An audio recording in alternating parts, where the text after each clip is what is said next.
Sara Dutae, Sara Dutae, ikaw lang naman ang pinakauna-unahang Vice Presidente sa Republika ng Pilipinas.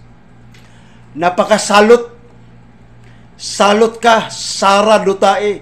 Salot ka. Salot ka, Sara Dutae. Salot ka. Ha? At baliw ka. Baliw ka, Sara Dutae. Baliw ka. Buang ka. Buang ka, Sara Duterte. Buang ka. At balasubas. Sara Dutae, balasubas. Balasubas. Balasubas ka. Nakakahiya ka. Nakakahiya ka, Sara Dutae, balasubas. Nakakahiya ka. Ang kapal ng pagmumukha mo. Sobrang kapal ng pagmumukha mo. Sobrang kapal. Hayop ka, putang ina mo. Hayop ka, putang ina mo. Hayop ka, putang ina mo. Napaka-sobrang kapal ang pagmumukha mo. Sobrang kapal. Ikaw lang yung magnanakaw na palagi nagpa-preskon. Ikaw lang yung magnanakaw na palagi nagpa-preskon. Putang ina ka. Hayop ka, putang ina mo. Ano bang nagawa mo? Ano bang nagawa mo bilang Vice Presidente? May nagawa ka ba? May nagawa ka ba? Tarantado ka, putang ina mo. Ano bang nagawa mo sa Pilipinas bilang Vice Presidente? May nagawa ka ba? May nagawa ka ba? Putang ina mo.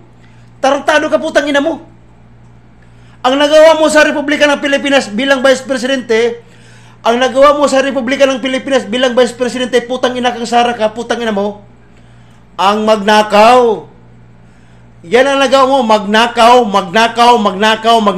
at manglustay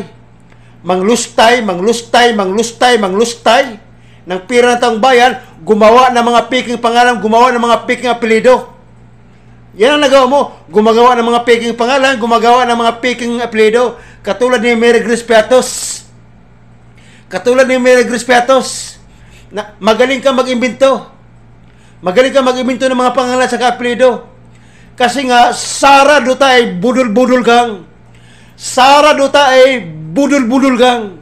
Sara Dutae, budul-budul kang. Putang ina ka, panagutan mo ang ginawa mo. Panagutan mo ang ginawa mo, putang ina ka. Putang ina ka, panagutan mo yan. Ayop ka, putang ina mo. Putang ina mo, budul-budul ka. Budul-budul ka. Budul-budul kang ka. Sara Dutae, putang ina mo. Puki ka ng ina mo, tarantado ka, putang ina mo. Puki ka ng ina mo, tarantado ka. Puki ng ina mo, tarantado ka, putang ina mo. Puki ka ng ina mo, tarantado ka, putang ina mo.